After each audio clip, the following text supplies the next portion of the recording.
Speak in the name of God, Father, Son, and Holy Spirit. Amen. Happy New Year. Happy New Year. Happy New Year. Happy New Year. I want to see you smile, man. Let me see you smile. Smile a while. I don't know about giving the face in the rest, but smile.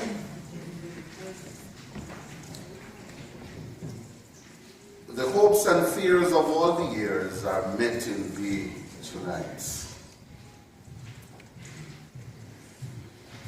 In 1865, an Anglican priest by the name of Philip Brooks was visiting the Holy Land over the Christmas holidays. On Christmas Eve, he borrowed a horse and rode 6 miles from Jerusalem to Bethlehem. When he got to Bethlehem, he visited the hillside caves, reported to be the same ones where the shepherds heard the angels sing, and where they saw the star. Later that evening, he worshipped in the ancient Church of the Nativity, built over the cave that served as the stable where Jesus was born. Then he headed home. He looked back over the city and was inspired to write a carol. And most of us are familiar with that carol. The first verse goes like this: O little town of Bethlehem, how still we see thee lie. Above thy deep and dreamless sleep, the silent stars go by. Yet in thy dark stream shineth the everlasting light. The hopes and the fears of all the years are met in thee tonight. As we begin both the season of Epiphany and the New Year, we need to remind ourselves that the hopes and fears of all the years, and indeed of our lives, are met in the birth of Jesus Christ. I believe all of us have hopes and fears. We have to deal with hopes and fears. We have hopes to be fulfilled and fears to be confronted. But they are all met in the birth of Jesus Christ. And we see the hopes, we see the themes of hopes and fears played out in our gospel reading today. The visit of the Magi. It is one of the most powerful stories in the gospel. One writer describes it as the entire gospel crammed in a few paragraphs. The entire gospel crammed in a few paragraphs. Because it deals with our daily struggles, our hopes, and our fears. The wise men are searching for the Christ child, the Savior of the world. They travel from east, follow a star, and end up at the palace and asking Herod, "Where is he that is born King of the Jews? For we have seen his star in the east and have come to worship him." And they left Herod without information, somehow with a feeling and blessing of support, as Herod says to them, "Go and search diligently for the child. And when you have found him, bring me word so that I too may come and worship him." Disguised under his support and blessing is the whole understanding of threat and murder. They continue their journey and found the child. They worship him and offer him gifts of gold, frankincense, and myrrh. Having seen the Messiah, they were warned to travel home by another route. Indeed, the hopes and the fears of all the years are met in Christ Jesus. The reactions to the birth of the King of the world are both inviting and alarming. In other words, they are represented by both hope and fear. James Thurber said, "There are two kinds of light in the world. One is the glow that illumines, and the other is the glare that obscures." Two kinds of light. A light that sheds light along the path, and the other one that seems as if it's going to blind your eyes. One that gives hope, and the other that creates fear. But here is a powerful message that in Jesus Christ, God has made the provision for our greatest hope and has confronted our deepest fears. So let us deal with hope first. We don't know much about the wise men. Some say they are kings, some say they are magi, and there are stories that probably they are not. But we know their inspiration and motivation. They are led by a star to the greatest hope, and that hope is Jesus himself. Matthew makes one declaration, therefore, that the child Jesus is the one who is born King of the Jews. He is the promised one. First, he makes the statement through the Magi when they say, "Where is he that is born King of the Jews? We have seen his star and we are here to worship him." And then secondly, in his own statement, in describing the setting, he says, "And entering the house, they found the child with Mary, his mother, and bowing down, they worshipped him. Then opening their treasures, they offered him gifts, gold, frankincense, and myrrh." You see, the wise men went to see and received first of all their gift. Jesus in a manger. He is God's unspeakable gift to us. And they went to receive their gift. And having received their gift, they now offer their gifts. The gifts brought by the wise men reveal hidden mystery concerning Christ. The gold proclaimed him as king. The incense adore him as part of the Godhead. And the myrrh acknowledge his mortality. And so right away, the story of a child born to become king is also the story of a child born to die. Herein lies our hope in God who comes as king, not to sit on thrones, but to die for the regeneration and the salvation of the world. So the world gets to open their gift. You remember the message to the shepherds? Go, and you will find him wrapped in swaddling clothes, lying in a manger. So the world gets to open this gift and to behold the hope of the world. But the gift really isn't about what we get. And I want you to think about it. The gift isn't about what we get, it is rather about what we get to be. Because by receiving the gift of Jesus Christ, we receive the gift to become the children of God. That's Not what we get, but what we get to become. So they were overwhelmed with joy at being able to worship the gift that God has given to them.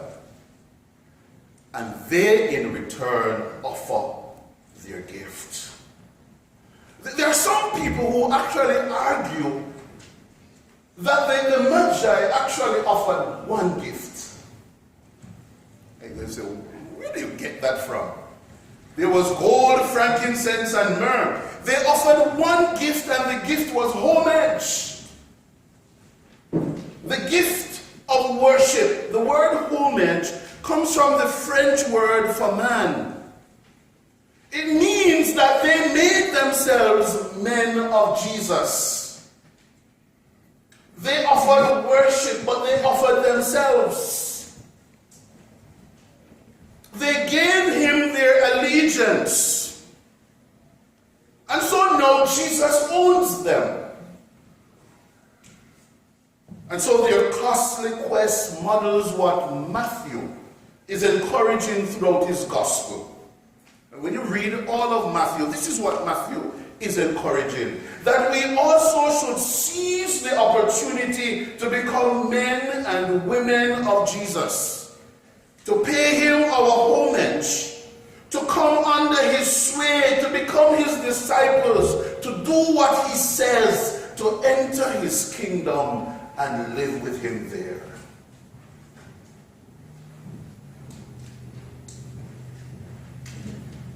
And then the three gifts are really a representation of who they are. We always give from who we are. From the abundance or from the little we give of who we are, and whatever we give represents us. And so their gift of gold, frankincense, or myrrh was just a representation of their giving of themselves to the Christ child who has come to give them hope. As we begin a new calendar year, my question is, what are your hopes? The hope for yourself, for the church, for your future, for your country, for your family. What are your hopes? There are so many things to hope for. So many wonderful things to hope for. Things such as life, and some want prosperity. It's not a bad thing, is it? No. We always say prosperous new year. It's not a bad thing. It's a good thing to be prosperous and to know where you stand when you're prosperous. Some of us want upward mobility. Some of us want health. Some of us want relationship. Some of us want fulfillment. And some of us would simply say, all I want is grace and God's guiding hand upon my life. Hope is one of the greatest and the most inspirational emotions that stirs within the human soul. Well, if you have no hope, then you are as if you are dead. Because hope is that which empowers us and drives us. There's so much to look forward to.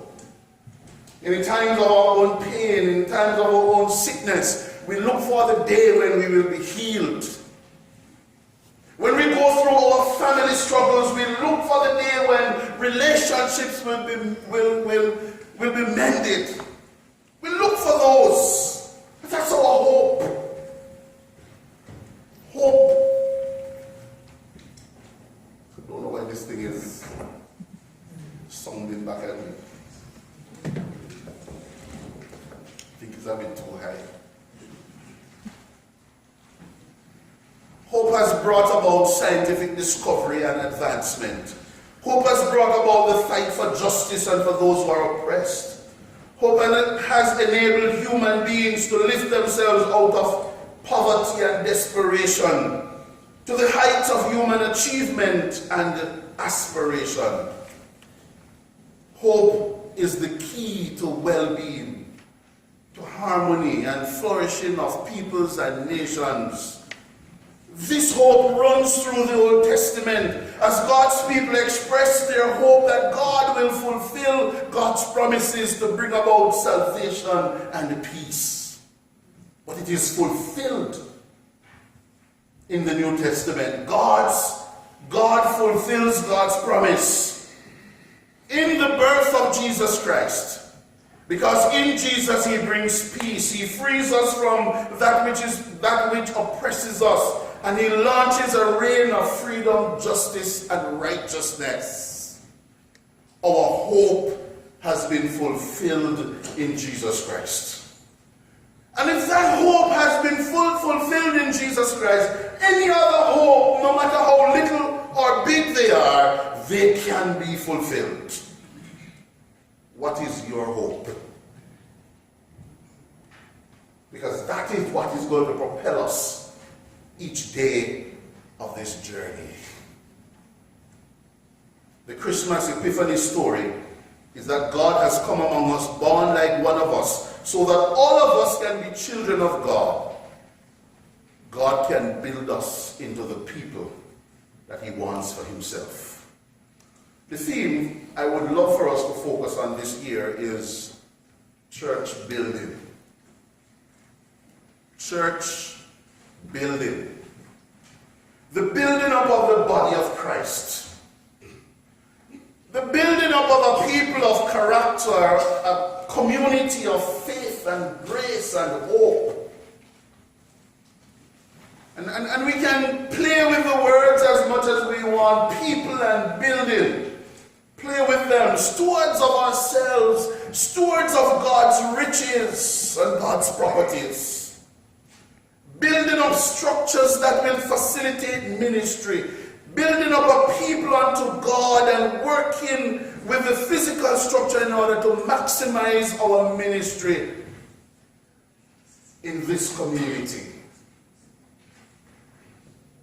What is required when one wants to build? You may want an architect. You want a plan. One that is passed by the city. You want material, you want land, you want money, you want contract, and you want contractor. And the list goes on. There are several things you need as you build. Church building requires certain things as well. It requires leadership, it requires its members to be on board. It requires a plan, a mission, a vision. It requires money. It requires gifts, talents, commitment. Because the church is, first of all, it's people. Without the people, there is no church. The building which we call the church is the center from which we operate. But we are the church. And these are the things that we would need in order to build the church. And so each month we will take a section of that theme and we will focus on it. Building up something each month. We will focus on that so that we can build up a people of hope. We are a people of hope. And Epiphany celebrates that and reminds us that like the wise men journeying to seek out the Christ, seeking their hope, we are on that same road, seeking our hope. But the truth is that Christ, our hope, is found in the dailiness of our lives. And no matter how dim our day may look, our hope is right there in the dimness. Because Jesus is our hope. Let me move to our fears. While the lives of many have been filled with hope, huge number of people continue to be gripped by fear. Fear of what the coming year will bring, fear of their own lives. The story of the Magi is ultimately a story of tragedy. It's really a story of hope, but in the midst of the hope there is tragedy. Here is Herod, who is on a path of ruthless power. And he's about to kill every young child because he is threatened by one child who is to become the king of the world.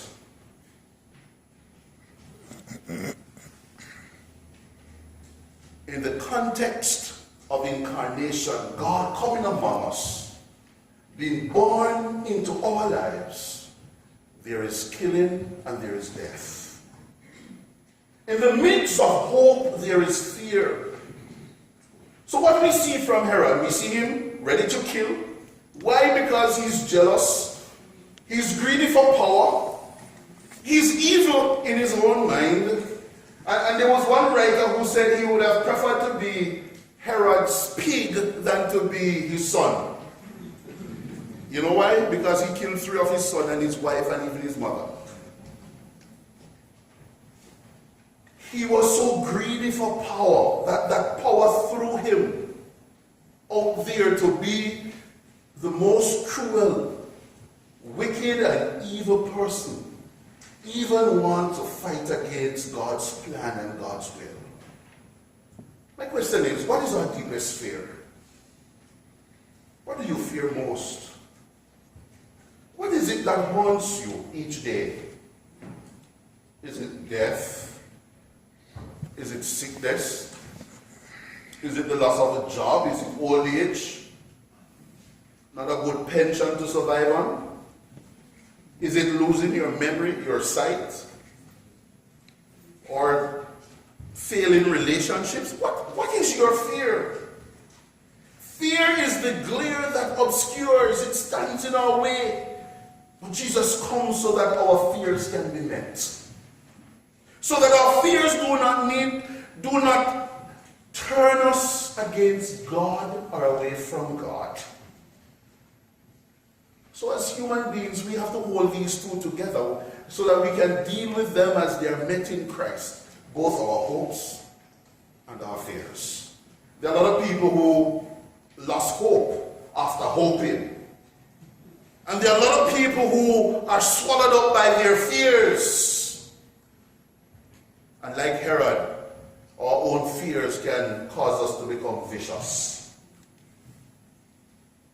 Our hope is that we overcome our fears, but we have overcome them in the person and in the presence of Jesus Christ. We do so only in God's greatest gift to us. And that is why Philip Brooks could pen these words at the end of that first verse of his hymn. The hopes and fears of all the years are met in thee tonight. When you read the gospel, for instance, you'll find that one of the messages of the gospel is do not fear. And why is it that message comes to us? It's because we fear. Look at it, every time the angel visited someone, that was the message, because people were fearful of angels. Mary, Zachariah, they all were fearful, the shepherds. And throughout Jesus' ministry, that's the word that comes to the disciples at all times. On the boat, in the sea, do not be afraid. Because he knows that we have our fears. But the point is that our fears are met in him. He will confront our fears. And he will inspire our hopes. And so as we go through this year, remember those two things. Jesus will confront your fears. And he will inspire your hope. Hold on to your hope. And let your hope illumines your path. The hopes and fears of all the years